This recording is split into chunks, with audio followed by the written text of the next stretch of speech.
ओम शांति। आज 29/1/2025 की साकार मुरली से है। बाबा ने इसमें बताया कि तुम्हें अपने योग बल से ही विक्रम विनाश कर पावन बनकर पावन दुनिया बनानी है। यही तुम्हारी सेवा है। देवी देवता धर्म ही बहुत सुख देने वाला है, वहाँ दुख का नाम निशान नहीं।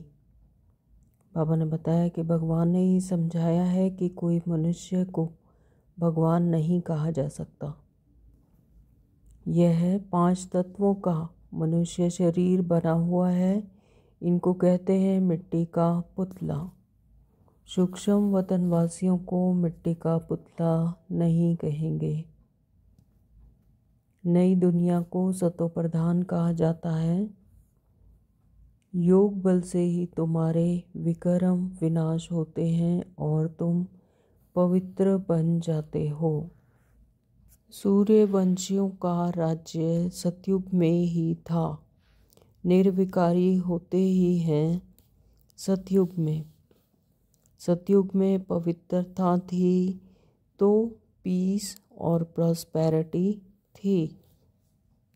तुम हो पंडे, सबको मुक्ति धाम का रास्ता बताते हो। बाप कहते हैं इस दुख धाम को देखते हुए भी भूल जाओ। अतीन्द्रिय सुख तुम्हारी अंतिम अवस्था का गाया हुआ है। ज्ञान के साथ चलन भी अच्छी चाहिए। बच्चों को तो सारा दिन बाबा बाबा ही याद रहना चाहिए। बाप कहते हैं सतो प्रधान बनना है तो चलते फिरते खाते मुझे याद करो। इस समय माया ने सबको अप्रैल फूल बनाया है। धारणा के लिए बाबा ने कहा कि बाप समान प्यार का सागर बनना है। किसी को दुख नहीं देना, कड़वे बोल नहीं बोलने हैं। सारा दिन बाबा बाबा याद रहे। वरदान में बाबा ने कहा आज सर्व संबंध और सर्व गुणों की अनुभूति में संपन्न बनने वाले संपूर्ण मूर्त भव। स्लोगन में बाबा ने कहा कि जोश में आना भी मन का रोना है।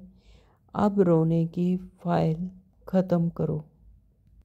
तो शुरू करते हैं आज की मुरली। बाबा ने कहा मीठे बच्चे, हाँ जी बाबा, तुम्हें अपने योग बल से ही विक्रम विनाश कर पावन बन पावन दुनिया बनानी है। यही तुम्हारी सेवा है। योग बल से यानी जितना जितना परमात्मा की याद में रहेंगे, परमात्मा को याद करेंगे तो आत्मा उतनी ही पावन बनती जाएगी और विक्रम विनाश होंगे। तो इसी से यह प्रकृति या वायुमंडल संबंध संपर्क की जो भी सराउंडिंग आत्माएं हैं तो वह भी क्या बनती जाएंगी, पावन बनती जाएंगी। तो बाबा कहते हैं कि विक्रम योग बल से ही विक्रम विनाश कर पावन बन, फिर दुनिया पावन बनानी है। तो यही तुम्हारी सेवा है। तो जितना जितना याद करेंगे तो यह सब जो भी 5 तत्वों की दुनिया है, प्रकृति है, वायुमंडल, ये सब अपने आप स्वतः ही पावन बनती जाएगी। प्रश्न किया बाबा ने कि देवी देवता धर्म की कौन सी विशेषता गाई हुई है। उत्तर दिया है देवी देवता धर्म ही बहुत सुख देने वाला है, क्योंकि वह है ही सुख की दुनिया। तो देवी देवता धर्म सुख ही सुख देने वाला है, तो वहाँ दुख का नाम निशान ही नहीं। दुख क्या है, रावण राज्य की प्रॉपर्टी है ना, और सुख है देवता धर्म की प्रॉपर्टी। तो वहाँ दुख का नाम निशान नहीं। तो जहाँ देवी देवता होंगे तो वहाँ रावण राज्य नहीं है, तो वहाँ पर दुख नहीं है, तो वहाँ पर दुख का नाम निशान नहीं। तो तुम बच्चे 3/4 सुख पाते हो। तो हम बच्चे क्या हैं, इस कल्प में 3/4 का सुख पाते हैं। अगर आधा सुख आधा दुख हो तो मज़ा नहीं आए। बाबा कहते हैं कि आधा सुख हो और आधा दुख हो तो भी मज़ा नहीं आए। तो उसे भी सुख नहीं माना जाएगा। तो बाबा कहते हैं कि 3/4 आधे से भी ज़्यादा टाइम वहाँ सुख ही सुख है। तो तुम बच्चे 3/4 सुख पाते हो इस संगम योग पर। योग बल से विकर्मों को विनाश कर अपनी आत्मा को सतो प्रधान बनाते हैं।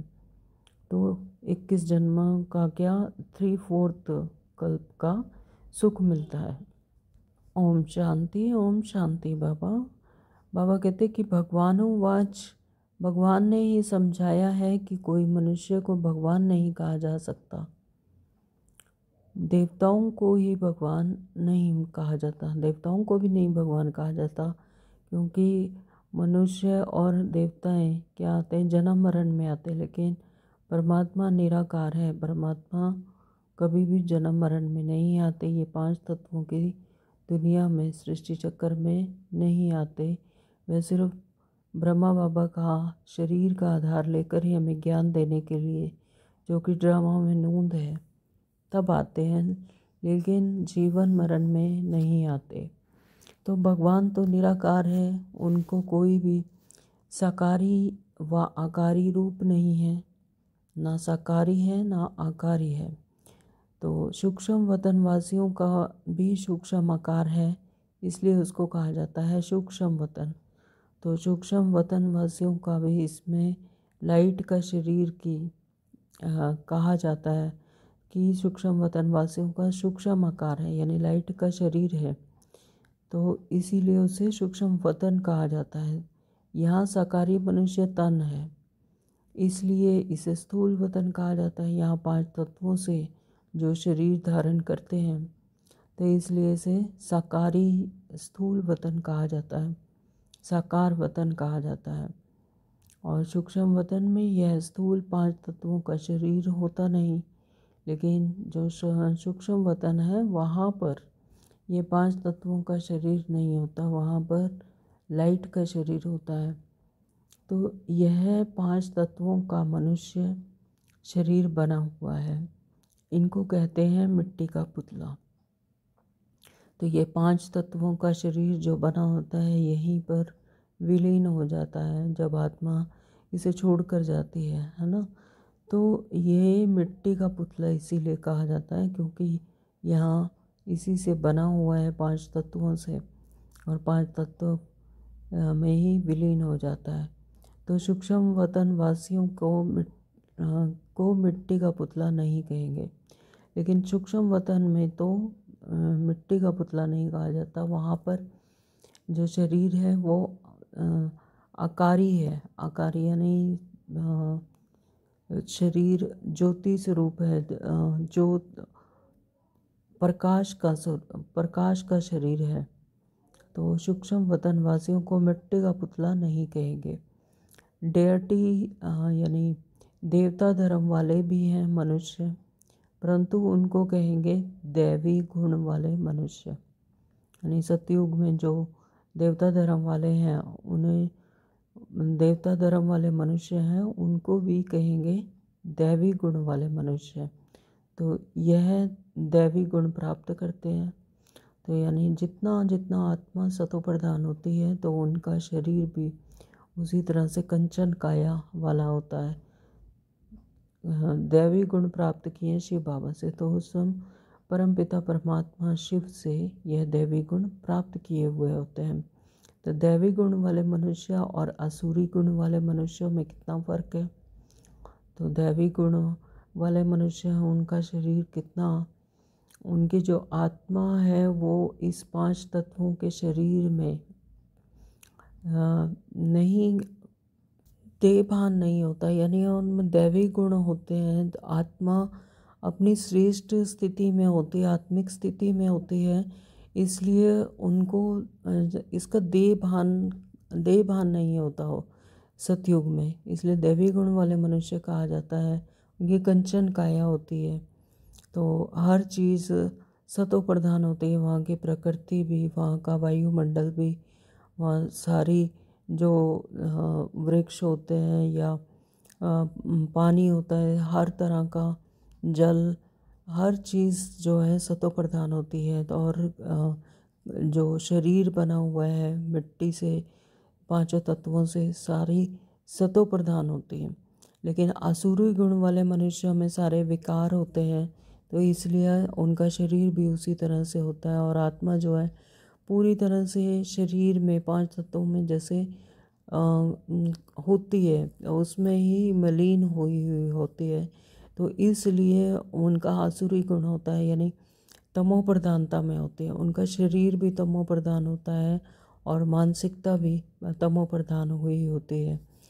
तो मनुष्य ही शिवालय और वह वैशाल्य के रहने लायक बनते हैं। तो शिवालय यानी सतयुग, वैशाल्य यानी कलयुग। सतयुग को कहा जाता है शिवालय, सतयुग यहाँ ही होता है। कोई मनुष्य मूल वतन व सूक्ष्म वतन में नहीं होता है। तुम बच्चे जानते हो वह शिव बाबा का स्थापन किया हुआ शिवालय है। तो जहाँ शिव रहते यानी देवी गुणों वाले पर बाबा के बच्चे रहते हैं, तो उसे शिव बाबा ने स्थापन किया है, इसलिए उसे क्या कहते हैं, शिवालय कहते हैं। शिव बाबा तो वहाँ नहीं होते, लेकिन उन्होंने क्योंकि वहाँ स्थापना की है इसलिए उसे शिवालय कहा जाता है।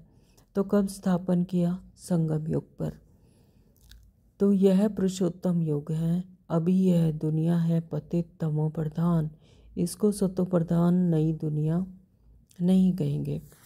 नई दुनिया तो सतो प्रधान, नई दुनिया को सतो प्रधान कहा जाता है, यानी सतयुग को सतो प्रधान कहा जाता है।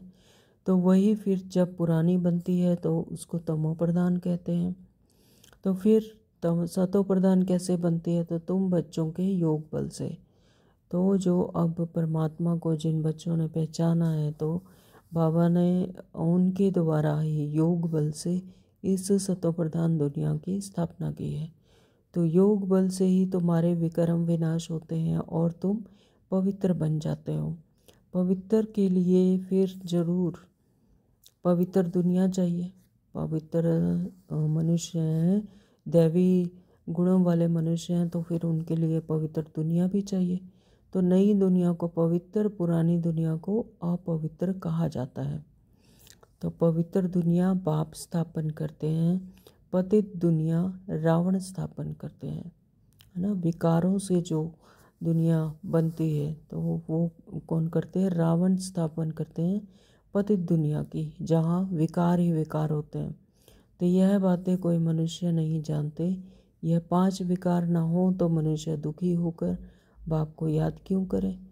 तो पांच विकारों के कारण ही मनुष्य दुखी होता है, और फिर बाप को याद क्यों करें।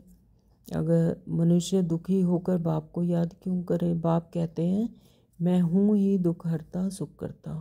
हाँ, तो परमपिता परमात्मा ही हमारे दुखों को हर कर हमें सच्चा ज्ञान देकर हमें सुख देते हैं, यानी सुख करता है। तो परमात्मा सुख करता है।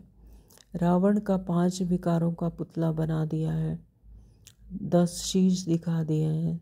तो वो 5 विकारों का पुतला बनाया और 10 शीश लगा दिए उसमें। तो उस रावण को दुश्मन समझकर जलाते रहते हैं। तो यानी विकार हैं, समझते नहीं हैं। हर साल रावण का पुतला बनाकर जलाते रहते हैं कि हमारा दुश्मन है, लेकिन समझते नहीं कि ये कौन सा रावण। तो सो भी ऐसे नहीं कि द्वापर आदि से ही जलाना शुरू करते हैं, नहीं। यह तमो प्रधान बनते हैं तब कोई मतांतर वाले बैठ यह नई बातें निकालते हैं। जब कोई बहुत दुख देते हैं तब उनका एफिजी पुतला बनाते हैं। तो यहाँ भी मनुष्यों को जब बहुत दुख मिलता है तब यह रावण का पुत बनाकर जलाते हैं। तो तुम बच्चों को 3/4 सुख रहता है। अगर आधा दुख हो तो वह मज़ा ही क्या रहा। बाप कहते हैं तुम्हारा यह देवी देवता धर्म बहुत सुख देने वाला है। सृष्टि तो अनादि बनी हुई है, यह कोई पूछ नहीं सकता कि सृष्टि क्यों बनी, फिर कब पूरी होगी। तो यह चक्कर फिरता ही रहता है। तो शास्त्रों में कल्प की आयु लाखों वर्ष बता दी है। जरूर संगम युग भी होगा। तो जबकि सृष्टि बदलेगी तो संगम युग पर ही ट्रांसफॉर्मेशन होती है, जब परमात्मा आकर अपने बच्चों को ज्ञान देते हैं, तभी यह पुरानी सृष्टि से नई सृष्टि बदलती है। तो अभी जैसे तुम फील करते हो ऐसे और कोई समझते नहीं, इतना भी नहीं समझते। बचपन में राधे कृष्ण नाम है, फिर स्वयंवर होता है, तो दोनों अलग अलग राजधानी के हैं, फिर उनका स्वयंवर होता है। यानी राधे कृष्ण यानी बच्चों का नाम है, जो Prince princess, first Prince princess हैं। तो वो फिर जब स्वयंवर करते हैं, तो जब उन्हें राजधानी मिलती है, तो फिर वो लक्ष्मी नारायण बनते हैं। तो उनका स्वयंवर होता है तो लक्ष्मी नारायण बनते हैं। ये सब बातें बाप समझाते हैं, बाप ही नॉलेजफुल है। तो यहाँ नॉलेजफुल कौन है? बाप है। बाप ही हम बच्चों को बताते, क्योंकि आत्मा जो है, आत्मा इस सृष्टि चक्कर में आते आते जन्म दर जन्म बदलते बदलते भूल चुकी होती है अपने आप को, अपने सत्य स्वरूप को, अपने पिता को, अपने घर को। तो फिर पिता हमें, बाप हमें खुद आकर वो नॉलेज देते हैं, आकर बताते हैं कि मैं तुम्हारा पिता हूँ और तुम मेरी संतान हो। तो वो आकर संगम युग पर हमें नॉलेज देते हैं। तो नॉलेजफुल यहाँ पर परमात्मा है, ऐसे नहीं कि वह जानी जाननहार है। अब तुम बच्चे समझते हो, बाप तो आकर नॉलेज देते हैं। नॉलेज पाठशाला में मिलती है, पाठशाला में एम ऑब्जेक्ट तो ज़रूर होना चाहिए। तो जैसे स्कूल में भी स्कूल होते हैं, तो स्कूल में जैसे पढ़ने जाते हैं बच्चे, तो उनका कोई ना कोई एम ऑब्जेक्ट होता है। तो अभी तुम पढ़ रहे हो, छीछी दुनिया से राज्य नहीं कर सकते।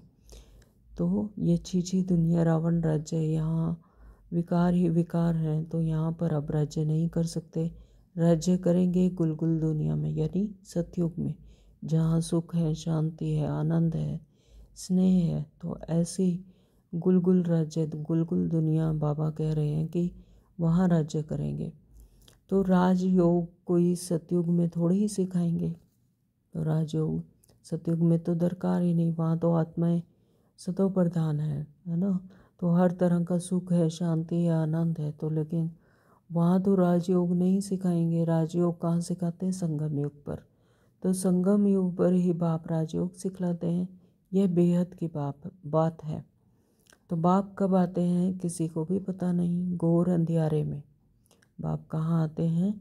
घोर अंधियारे में, जब कलयुग का घोर अंधियारा होता है, जब त्राहिमाम हो जाती है, बच्चे पुकारते हैं दुख से दुखी होकर कि बाबा आप बचाओ, है ना। तब बाबा अंधियारे में, घोर अंधियारे में आते हैं, जब कलयुग का घोर अंधियारा होता है। तो ज्ञान सूर्य नाम से जापान में वो लोग अपने को सूर्यवंशी कहलाते हैं। वास्तव में सूर्यवंशी तो देवताएं ठहरे, सूर्यवंशी देवताओं को कहा जाता है। तो सूर्यवंशियों का राज्य तो सतयुग में ही था, गाया भी जाता है। ज्ञान सूर्य प्रगटा, अज्ञान अंधेर विनाश। कि जब ज्ञान का सूरज आया, प्रगट हुआ, तब ज्ञान अंधेर का विनाश हुआ। तो भक्ति मार्ग का अंधियारा विनाश। तो नई दुनिया सो पुरानी, पुरानी दुनिया सो फिर नहीं बनती है। यानी नई दुनिया से धीरे धीरे पुरानी होती है, यानी कोई भी चीज़ नई होती है फिर धीरे धीरे पुरानी होती है ना। तो पुरानी दुनिया से फिर नई होती है। तो यह ट्रांसफॉर्मेशन संगम युग पर होता है। तो यह बेहद का बड़ा घर है।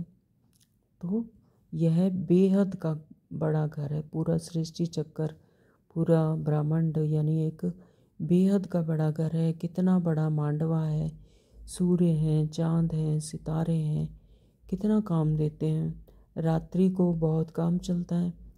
ऐसे भी कई राजा लोग होते हैं जो दिन को सो जाते हैं, रात को अपनी सभा आदि लगाते हैं, खरीदारी करते हैं। तो यह अभी तक भी कहाँ कहाँ चलता है। मील शादी भी रात को चलती हैं। यह है हद के दिन रात। तो यानी हद में भी, यहाँ पर स्थूल में भी ऐसे दिन रात में काम चलता है।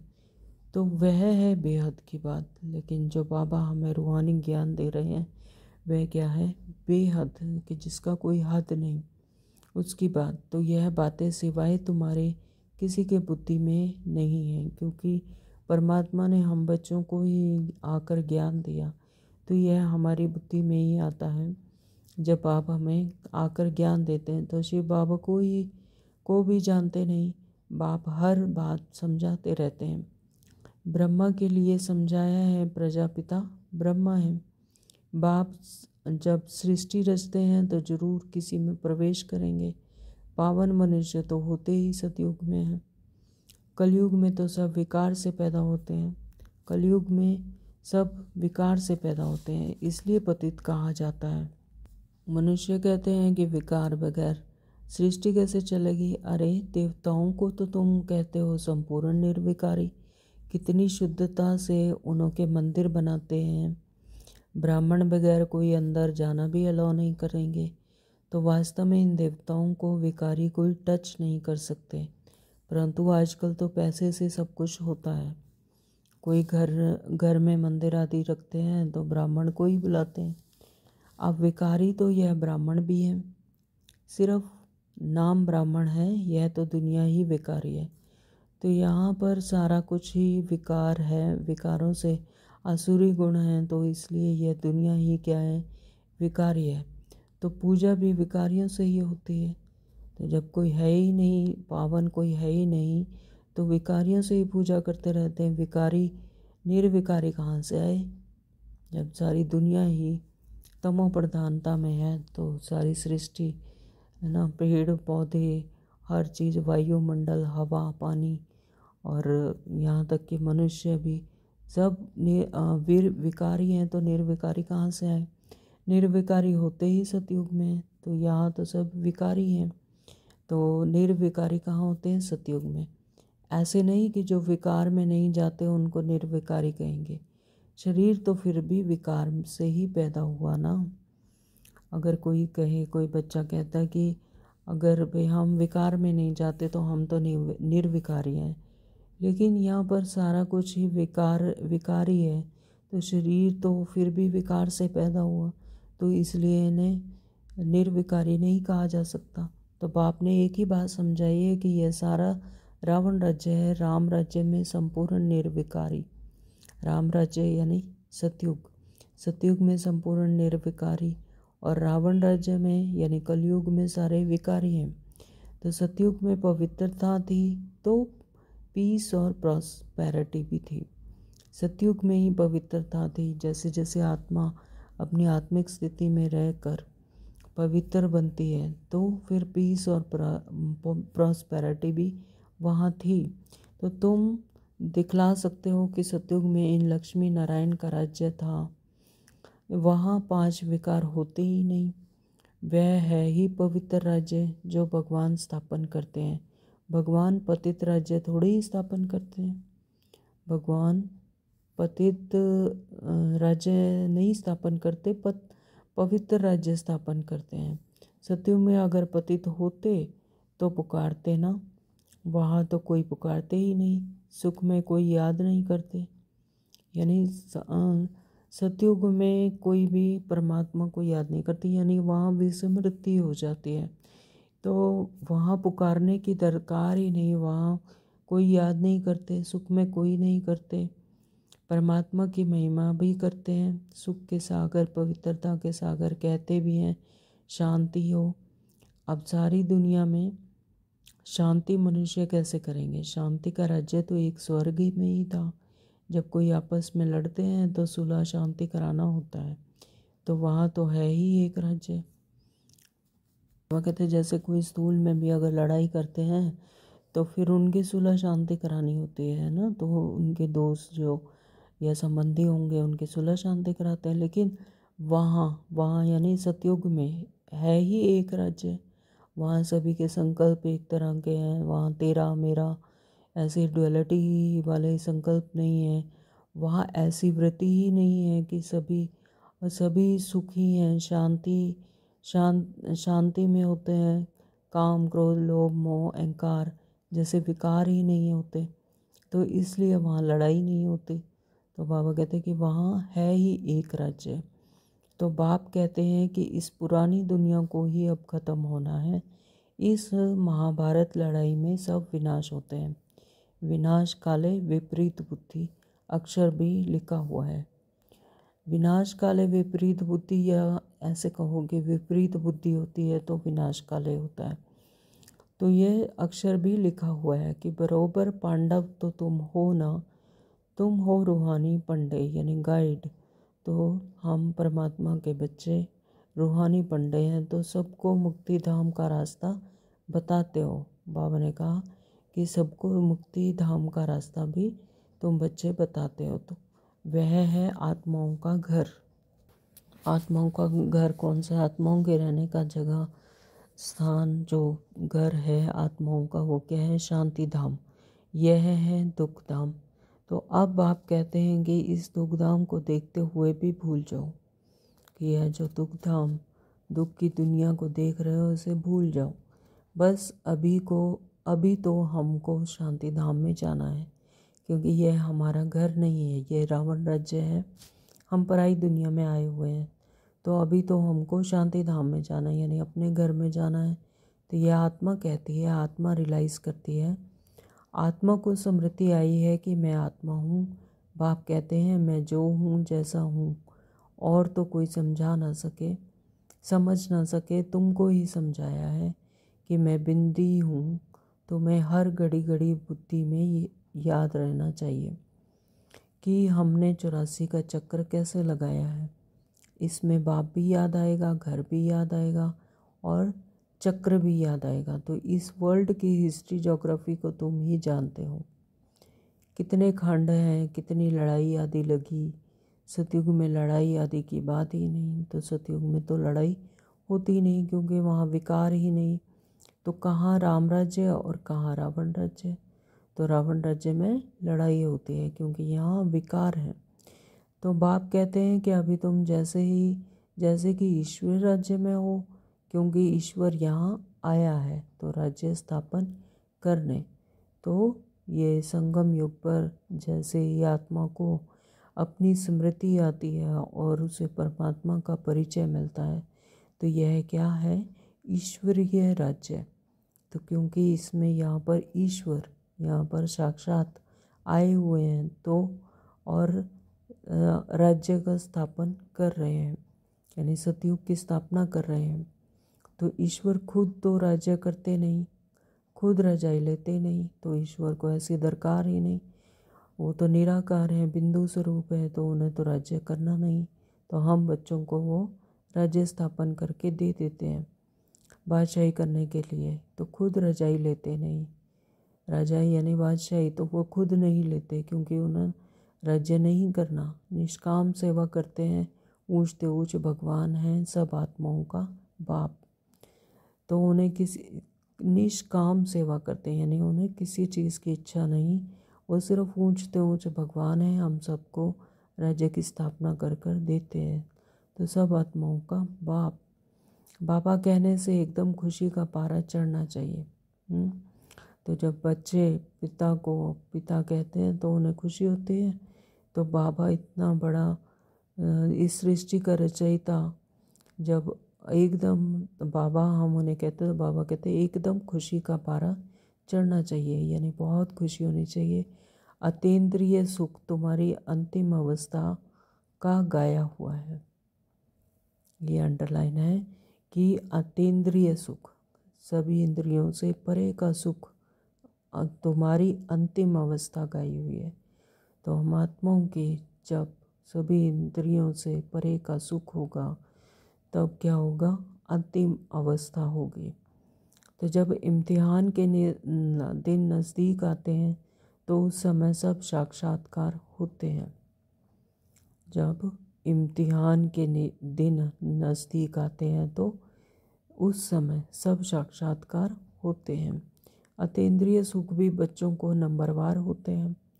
कोई तो बाप की याद में बड़ी खुशी में रहते हैं।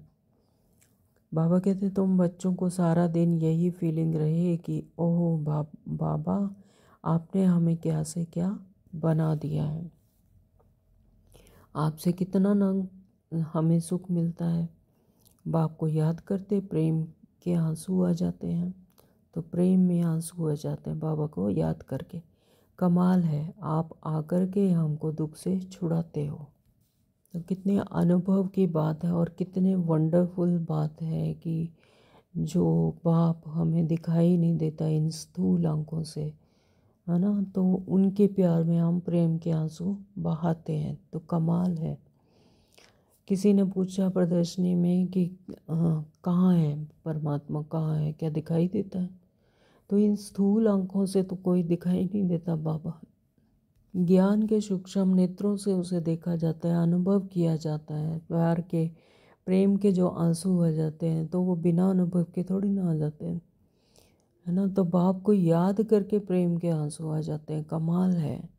और उसे हम एक एक सेकंड में अनुभव कर सकते हैं। तो यह अनुभव की बात है। आप आकर के हमको दुख से छुड़ाते हो, विषय सागर से क्षीर सागर में ले चलते हो। तो सारा दिन यही फीलिंग रहनी चाहिए।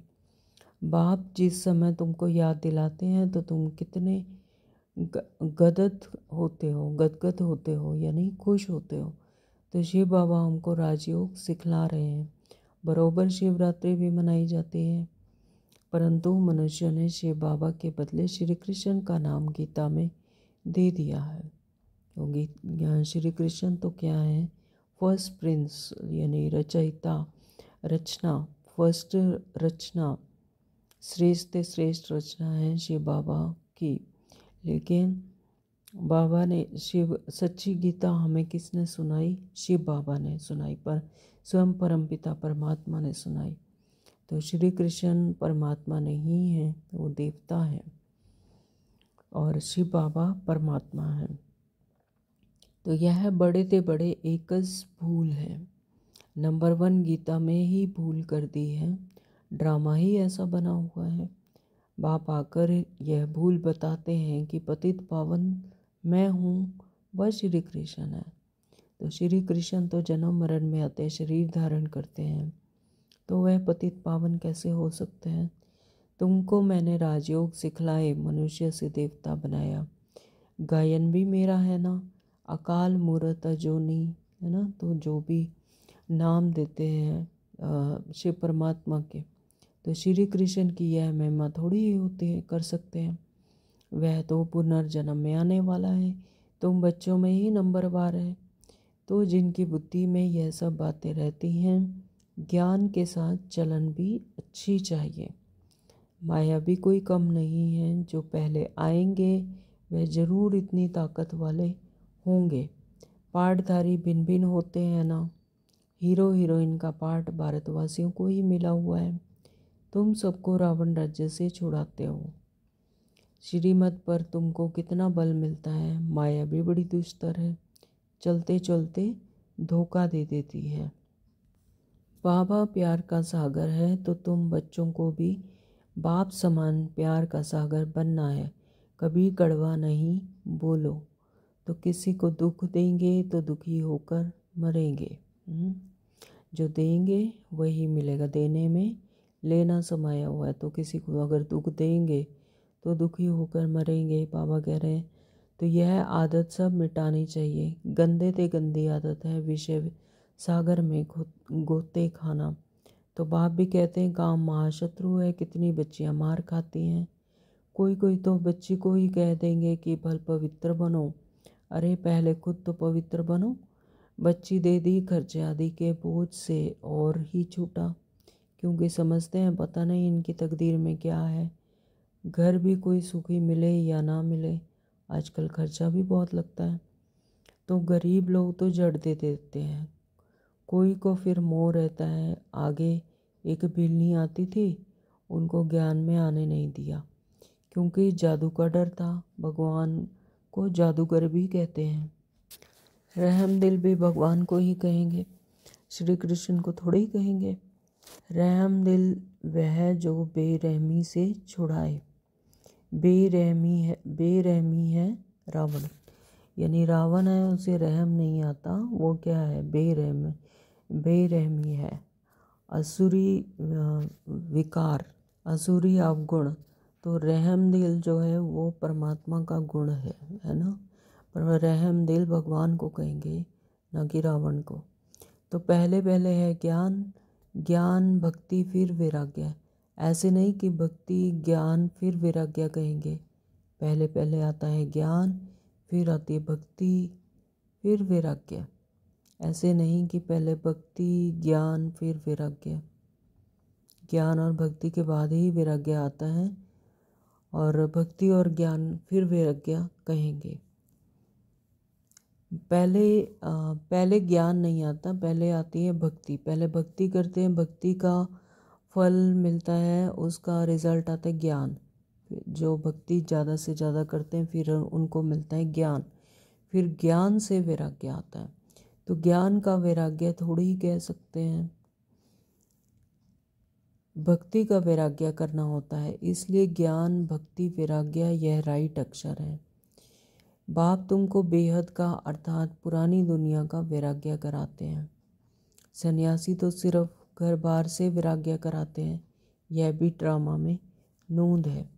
तो मनुष्यों की बुद्धि में बैठता ही नहीं। भारत 100% सॉल्वेंट निर्विकारी हेल्दी था। भारत में ही परमात्मा आते हैं, तो भारत ही पहले सबसे पहले 100% सॉल्वेंट और निर्विकारी और हेल्दी था।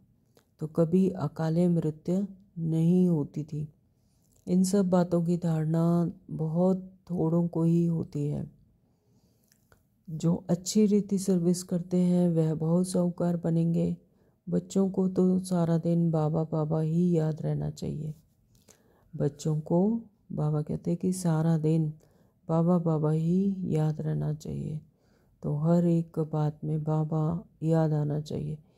परंतु माया करने नहीं देती। माया अटैक करती है, माया अपनी तरफ खींचने की कोशिश करती है, तो माया याद में रहने नहीं देती। तो बाप कहते हैं सतो प्रधान बनना है तो चलते फिरते खाते मुझे याद करो।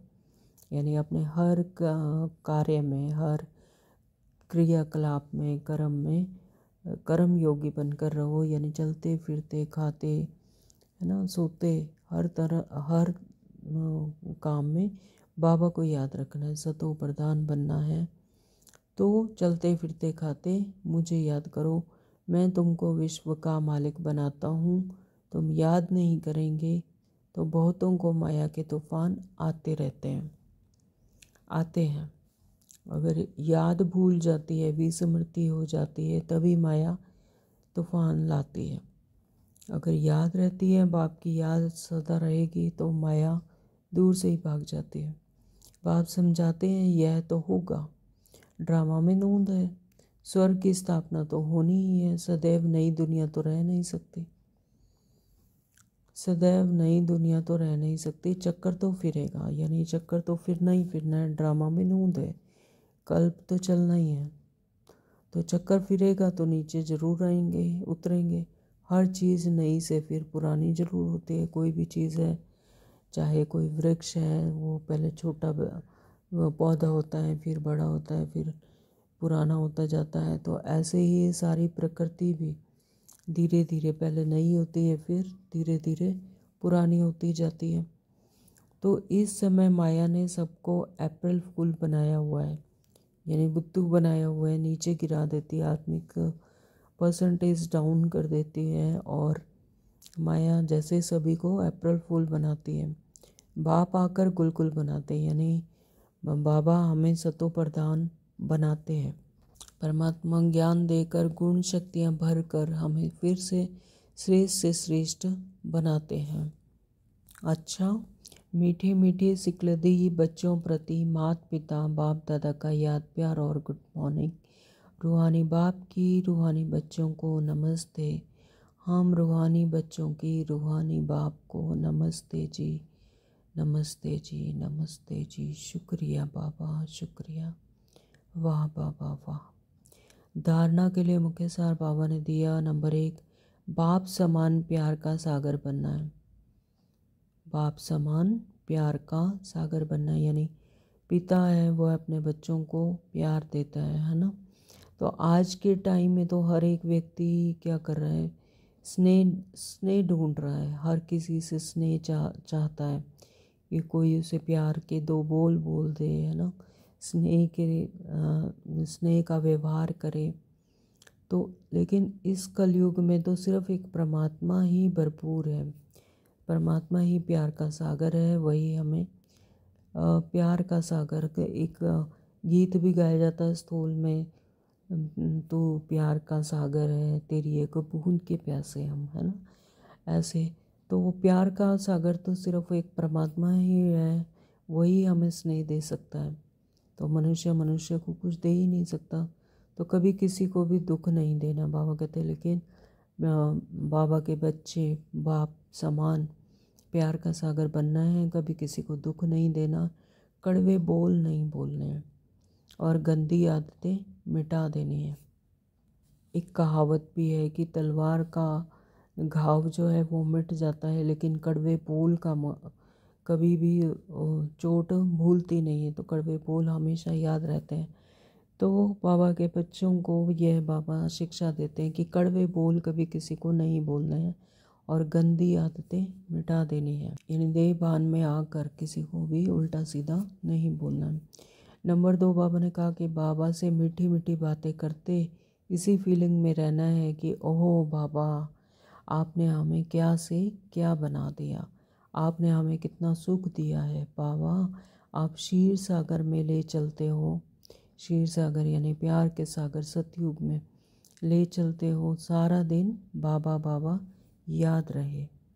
वरदान दिया बाबा ने, सर्व संबंध और सर्व गुणों की अनुभूति में संपन्न बनने वाले संपूर्ण मूर्त भव। जब सब सर्व संबंध एक पिता से, एक परमात्मा से होंगे और सर्व गुणों की अनुभूति, जो बाबा ने हमें सर्व गुण संपन्न बनाया, तो सर्व गुणों की जब अनुभूति होगी तो संपन्नता का भी अनुभव होगा। तो बाबा कहते हैं कि सर्व संबंध और सर्व गुणों की अनुभूति में संपन्न बनने वाले संपूर्ण मूर्त भव।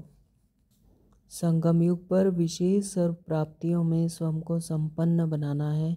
इसलिए सर्व खजाने, सर्व संबंध और सर्व गुण और कर्तव्य को सामने रख चेक करो कि सर्व बातों में अनुभवी बने हैं। यदि किसी भी बात के अनुभव की कमी है तो उसमें स्वयं को संपन्न बनाओ। यानी अपनी चेकिंग करनी है कि किस चीज़ में अनुभव कम है तो उसमें अनुभवी बनाओ, तो अपने आप को संपन्न बनाओ। तो एक ही संबंध व गुण की कमी है तो संपूर्ण स्टेज वह संपूर्ण मूर्त नहीं कहला सकते। यानी एक भी संबंध में या गुण में कमी हुई तो संपूर्ण नहीं बन सकते। तो इसलिए बाप के गुणों व अपने आदि स्वरूप के गुणों का अनुभव करो, तब संपूर्ण मूर्त बनेंगे। स्लोगन दिया बाबा ने कि जोश में आना भी मन का रोना है, जोश में आना भी मन का रोना है, अब रोने का फाइल ख़त्म करो। तो जोश में, जब कोई भी जोश में आता है तो जैसे कि उसके मन की बात पूरी नहीं मानी जाती या पूरी नहीं होती, तो इसलिए उसे जोश आता है। तो बाबा बता रहे कि तो इसे भी क्या कहेंगे, मन का रोना कहा जाता है। तो अब मन का जोश में आकर मन का रोना बंद करो। बाबा कहते हैं कि रोने की फाइल ख़त्म करो। ओम शांति। आज के अव्यक्त इशारे हैं। बाबा ने कहा कि अपनी शक्तिशाली मनसा द्वारा सकाश देने की सेवा करो। मनसा सेवा करने के लिए सर्व शक्तियों को अपने जीवन का अंग बना लो। यानी अपने कर्म में भी उसका यूज़ करो। तो मनसा सेवा करने के लिए सर्व शक्तियों को अपने जीवन का अंग बना लो। ऐसे बाप समान परफेक्ट बनो जो अंदर कोई डिफेक्ट ना हो। तब श्रेष्ठ संकल्पों की एकाग्रता द्वारा अर्थात मनसा द्वारा स्वतः सकाश फैलेगी। स्थूल में भी हमने देखा कि जिसके पास जो चीज़ ज़्यादा होती है तो वो फ्लो करती है। यानी जिसके पास भी जो भरपूर होगा तो वो फ्लो करेगा। यानी खुशी होगी तो खुशी फ्लो करेगी, स्नेह होगा स्नेह फ्लो करेगा, है ना। सहयोग की जो मनसा होगी तो सहयोग करेगा। अगर कोई दुखी होगा तो दुख फ्लो करेगा। तो इसलिए बाबा ने कहा कि श्रेष्ठ संकल्पों की एकाग्रता द्वारा मनसा द्वारा स्वतः सकाश फैलेगी। तो अपने आत्मिक स्थिति को मजबूत रखना है, एक रस स्थिति रखना, अचल अडोल रखना, तो फिर स्वतः ही मनसा सेवा होती रहेगी, सकाश फैलेगा। ओम शांति। Thank you Baba.